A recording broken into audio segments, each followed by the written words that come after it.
भाइयों और बहनों, मातृशक्ति को नमन। हमारी सत्संग उत्तरोत्तर प्रगति की ओर है और सत्संग कराने वाले ज्ञानी पुरुष, अनुभवी पुरुष, आत्मज्ञानी, तत्वज्ञानी वो स्वयं विराजमान हैं। उनकी उपस्थिति स्वयं सत्संग को साक्षात्कार कर देती है। तो आप सभी की तरफ से ऐसे ज्ञानी, ध्यानी, महामनीषी, महापुरुष स्वामी कमलेशानंद जी को आप सभी की तरफ से मेरा बहुत बहुत कृतज्ञता और जय सच्चिदानंद। जय सच्चिदानंद। स्वामी जी, थोड़ा सा मोड़ लेते हैं। गहन प्रश्नों के बाद, पैकेजेस लेने के बाद, शरीर का पैकेज, कर्म का पैकेज, कर्म बंधने का पैकेज, कर्म के कैरी फॉरवर्ड होने का पैकेज के बाद में अब थोड़ा जनरल सामान्य व्यक्ति यानी जगत कल्याण भी हमारा लक्ष्य है। मात्र हमारा मुक्ति का ही लक्ष्य स्वयं का नहीं है, जगत कल्याण भी होना चाहिए। उसके लिए मैं कुछ प्रश्न जो आज हमारे समाज के अंदर चीज़ें हो रही है, जो वातावरण बना हुआ है, उसके अंदर कैसे सुधार हो सकता है, व्यक्ति कैसे आनंद का जीवन जी सकता है, उसके बारे में ये पूरा एपिसोड वो हमारे जो है जीवन को सुखी बनाने के लिए समर्पित करता हूँ। स्वामी जी, एक मध्यम वर्ग का व्यक्ति है, उच्च वर्ग में वो जा नहीं सकता और निम्न वर्ग उसको पसंद नहीं है, तो सामान्य श्रेणी में रह करके और अपना सारा रोटी, कपड़ा, मकान, शिक्षा, चिकित्सा, सुविधा, कोई मैं ग्रीड की बात नहीं करता हूँ कि सारा धन मिल जावे, लेकिन सामान्य दृष्टि से घर गृहस्थी, बाल बच्चे, परिवार, माता पिता, साधु संत, जो भी जिसके अंदर समाज में, उसके अंदर वो पूरा का पूरा करना चाहता है, लेकिन उसकी पूर्ति के लिए प्रयास करता है। लेकिन जो धन के बिना समाज का काम नहीं चलता, यानी लक्ष्मी का अंतराय लग जाता है। खूब परिश्रम करता है, फिर भी जीवन भर जो है वो टूटत टूटत टूटत 50,000 चाहिए, सामान्य जो है घर गृहस्थी के लिए मिलते उसको 30,000 ही है, और मिनिमम में भी 30,000 में काम चलता नहीं है। तो ऐसे व्यक्ति किस तरीके से ये कुदरत का कानून, कुदरती रचना, सनातन सत्य सबको समझ करके और अध्यात्म विज्ञान को समझ करके किस तरीके से वो इस अंतराय को समाप्त करे या अपनी व्यवस्था बनाए रखे, ताकि ये सामान्य हर व्यक्ति पे लागू होता है। तो कृपया कोई ऐसा व्यवहार पक्ष का, रिलेटिव सत्य का रास्ता बताइए। जय सच्चिदानंद। प्रश्न के लिए धन्यवाद। सबसे बड़ी बात है जीवन जीने का तरीका, जीवन जीने की सोच, और ये सोच का परिणाम ये होना चाहिए कि हम हर अवस्था में स्वस्थ रहें, मस्त रहें और तनाव मुक्त रहें। और ये सामान्य व्यक्तियों का जीवन का एक गोल होता है,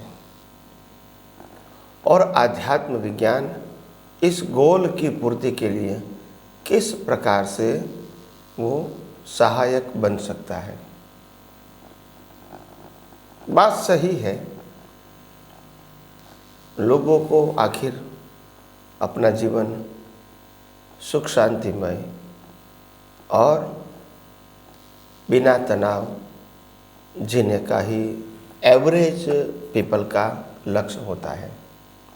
इनको बहुत कुछ पैसा चाहिए, बहुत कुछ संपत्ति चाहिए, या बहुत बड़ा स्टेटस चाहिए, या जीवन में बहुत कुछ साधन चाहिए, ऐसी उनकी सोच नहीं होती है। तो फिर ऐसे व्यक्तियों को ये आध्यात्म विज्ञान कैसे सहायक बन सकता है?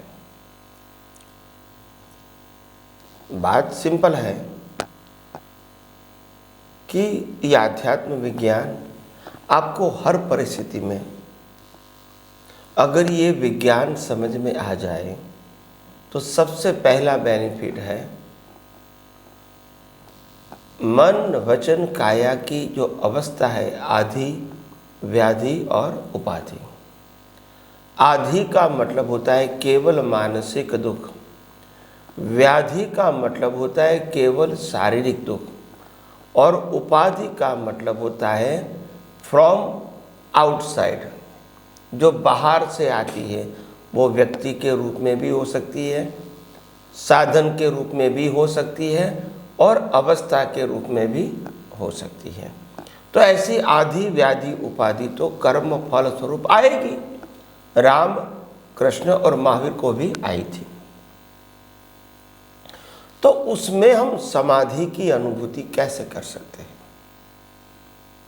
तो ये आध्यात्म विज्ञान आपको ये बताने की कोशिश करता है कि जो मन वचन काया जो है वो एक इंस्ट्रूमेंट है, एक प्लेयर है, और वो प्लेयर को बनाने का काम कुदरत का है, उनको चलाने का, ऑपरेट करने का काम भी कुदरत का है, और इसको डिस्ट्रॉय करने का काम भी कुदरत का है।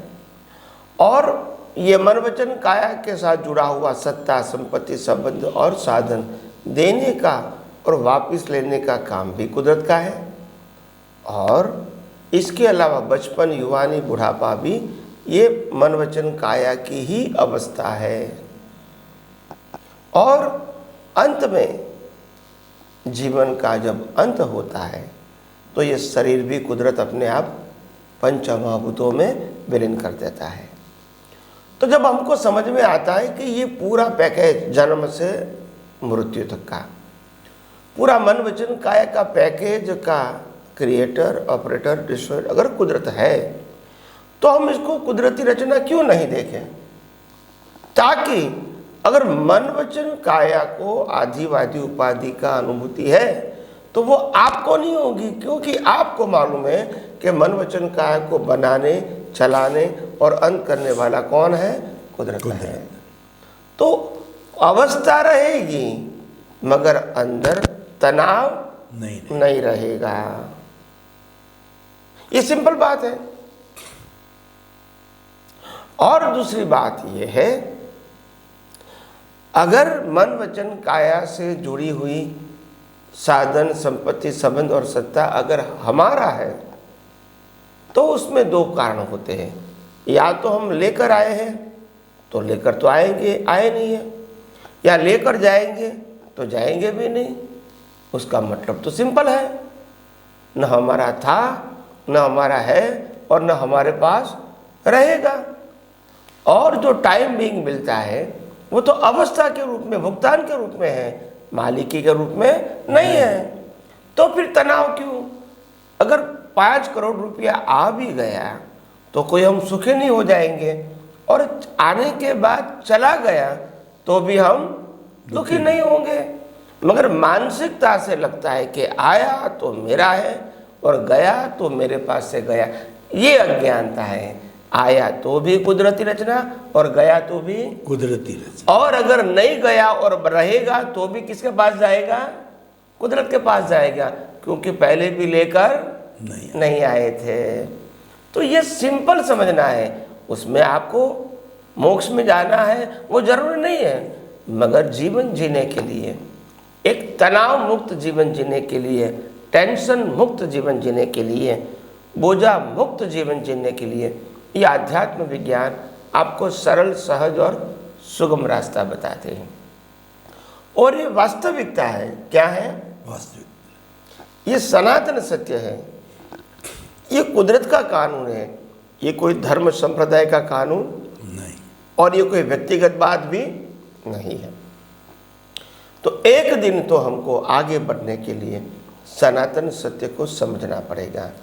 रिलेटिव सत्य से हम आध्यात्म के मार्ग में आगे नहीं बढ़ सकते हैं। रिलेटिव सत्य के माध्यम से हम सिर्फ पाप पुण्य के मार्ग में ही आगे बढ़ सकते हैं, मगर मुक्ति के मार्ग में आगे नहीं बढ़ सकते हैं। क्योंकि वो ही ज्ञान, रिलेटिव सत्य का ज्ञान ही हमको मुक्ति के मार्ग में आगे बढ़ने के लिए बाधक है। रिलेटिव सत्य ही अज्ञान है। क्या है? रिलेटिव सत्य ही अज्ञान, और वो ही बाधक है। और आज तक हमने कभी दुनिया की कोई भी किताब में या कोई भी धर्मगुरु के माध्यम से रिलेटिव सत्य को अज्ञान कहा, ऐसा कभी न सुना है न कभी पढ़ा है। और बात भी सही है कि व्यवहार जीवन तो रिलेटिव सत्य से ही चलेगा, उसमें कोई हम गलत नहीं कहते हैं। व्यवहार तो रिलेटिव सत्य से, मैं कहूँगा ये मेरा माँ बाप है, भले रिलेटिव सत्य है मगर माँ बाप है तो है और मानना पड़ेगा। ये मेरे पति पत्नी है तो मानना पड़ेगा। ये मेरे बच्चे हैं तो मानना पड़ेगा। ये मेरा मकान है तो मानना पड़ेगा। ये कोई रिलेटिव सत्य है, वो असत्य तो नहीं है। और रिलेटिव सत्य है वो सत्य है, मगर रिलेटिव सत्य प्रकृति का है, हमारा नहीं है। और इसीलिए प्रकृति का है और पूरी प्रकृति का पैकेज का क्रिएटर, ऑपरेटर, डिस्ट्रॉयर कुदरत है। तो रिलेटिव सत्य को हम गलत नहीं कहते हैं, मगर रिलेटिव सत्य हमारे साथ इसका कंसर्न नहीं है, शरीर के साथ जरूर है। तो पहली बात। दूसरी बात, हम आदि व्याधि उपाधि में तो समाधि प्राप्त कर सकते हैं इस विज्ञान के माध्यम से, मगर हमको एक और बात भी ध्यान में रखनी पड़ेगी कि हमारे जीवन में सुख दुख के बहुत सारे प्रसंग आएंगे। तो हमको लगेगा कि ये प्राप्त करने से सुख होगा और ये प्राप्त करने से दुख होगा, या तो जो प्राप्त किया है वो चला जाएगा तो दुख होगा, ये व्यक्ति मिलने से सुख होगा और ये चली जाएगी तो हमको दुख होगा। यानी सुख दुख की ऐसी परिभाषा व्यक्ति, साधन और संजोग के ऊपर जुड़ी हुई है। तो वास्तव में आध्यात्म विज्ञान क्या कहता है कि दुनिया की कोई भी साधन, संपत्ति, संबंध और सत्ता के अंदर सुख दुख देने का स्वभाव ही नहीं है, और आपको सुख दुख अनुभूति होती है वो आपकी रिलेटिव सत्य की दृष्टि का कमाल है, वो फैक्ट नहीं है। कुदरत के कानून के मुताबिक, कुदरत का कानून साफ है। कुदरत कहते हैं मैं न किसी को दुख देता हूँ न किसी को सुख देता हूँ, मेरा काम तो कर्मों का फल देना है, फिर फल को आप सुख मानो दुख मानो वो आपका सब्जेक्ट है। मैं पर्टिकुलरली सुख दुख देता नहीं हूँ, मगर संजोग के आधार से जो परिस्थितियाँ मैं देता हूँ इसको आप सुख दुख फील करते हैं। दुनिया में सुख दुख की कोई परिभाषा है ही नहीं, परिभाषा ही नहीं है। एक व्यक्ति कहेगा कि अगर मैं कहूँगा कि किसी को दुख देगा तो वो पाप है, किसी को सुख देगा तो वो पुण्य है, और इसीलिए हम समझते हैं कि किसी को सुख फील होता है तो वो सुख है, किसी को दुख फील होता है तो वो दुख है, मगर वो वास्तव में हकीकत नहीं है, वो मान्यता है। एक व्यक्ति को लेने में सुख है और दूसरे व्यक्ति को देने में सुख है। एक व्यक्ति को संसार की सभी चीज़ों पाने में सुख है, दूसरे को त्याग करने में सुख है।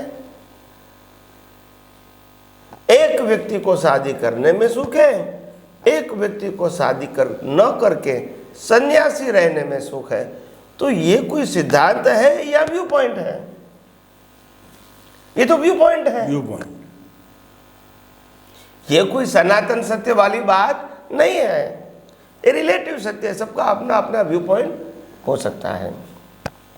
अगर मंदिर के बाहर कोई भिखारी खड़ा है और अगर मैं दर्शन करके बाहर निकलता हूँ और वो भिखारी भीख मांग रहा है और मैंने उसको 10 रुपया दिया तो उनको सुख फील होगा।